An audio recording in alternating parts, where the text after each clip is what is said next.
জি, আলহামদুলিল্লাহ খুব ভালো লাগছে। এবারের ভোট মানেই আমাদের কাছে মনে হচ্ছে নতুন একটা বাংলাদেশ এসেছে বা ঈদের মতো করে আনন্দ লাগতেছে। এত সুন্দর সুশৃঙ্খল দেখে আমাদের কাছে এতটাই শান্তি লাগতেছে। প্রকৃতি, ভালোবাসা সবকিছু মিলে আমার কাছে এতই ভালো লাগছে। এই আর কি। মানে আমরা ঈদের মাঠে আছি, সত্যি কথা যেটা মনে হচ্ছে আমরা একটা ঈদের মাঠের মধ্যে আসছি ঈদ করার জন্য। হ্যাঁ, ওই যে অনেকে বলছে যে গন্ডগোল হবে, মারামারি হবে, এটা সেটা ভুল। মানে এত সুন্দর শান্তিপ্রিয়, এত সুন্দরভাবে আমরা ভোটটা দিয়ে আসছি, অনেক ভালো লাগতেছে, সত্যি কথা যেটা বুঝছেন, খুবই ভালো লাগতেছে। মানে মনের মধ্যে আনন্দ নিয়ে ভোট দিছি। আর আগে তো মানে মনের মধ্যে ভয় নিয়ে ভোটটা দিতাম যে কি হবে এখানে কেন্দ্রতে কি হবে।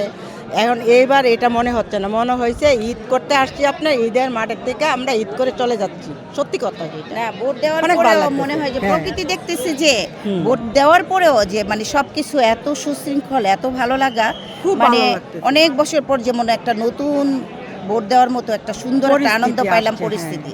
আগেও ভোট দিয়েছি কিন্তু এরকম মনে হয় নাই। আজকে আতঙ্ক বলতে কিছু ওইরকম কিছুই হয় নাই। আজকের বিষয়টা খুব ভালো লাগলো। সামনে যে সরকার আসবে তাদের কাছে কি প্রত্যাশা থাকবে আপনার?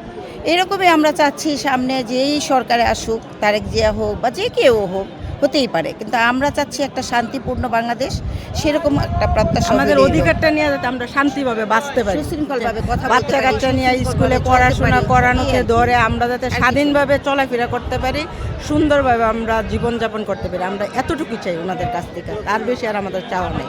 যাতে আমাদের সন্তানেরা স্কুল কলেজ ভার্সিটিতে মানে আপনার ভয়ভীতি না করে স্বাধীনভাবে পড়াশোনা করতে পারে, সুন্দরভাবে চলতে পারে, মেয়েরা স্বাধীনভাবে চলতে পারে। আমরা যাতে খাবার দাবারের দ্রব্য এই জিনিসগুলো আপনার একটু দাম কমায়, আমরা যাতে স্বাধীন মতে মানে আমরা খেয়ে পরে বাঁচতে পারি, সত্যি কথা যেটা। আমরা ওই রকম একটা শান্তিপ্রিয় বাংলাদেশ চাই। জীবনযাপন সবাই যেন সুন্দরভাবে বাঁচতে পারি, এই আর সবাই কি। একসাথে মিলেমিশে যাতে আমরা মিলেমিশে চলতে পারি, আমরা জীবনযাপন সেটাই করতে পারি। এই যে যেমন ধরেন খাবারের দ্রব্যমূল্য অনেক বেশি থাকে, তারপর কথা বলার বাকস্বাধীনতা থাকে না, শান্তিপূর্ণভাবে জীবনযাপন করব ওরকম একটা ভয় আতঙ্ক থাকে। এরকম আমরা কিছু চাচ্ছি না, আমরা চাচ্ছি যে সুন্দরভাবে সবাই যেন কথা বলতে পারি, বাকস্বাধীনতা দিতে পারি, এরকম।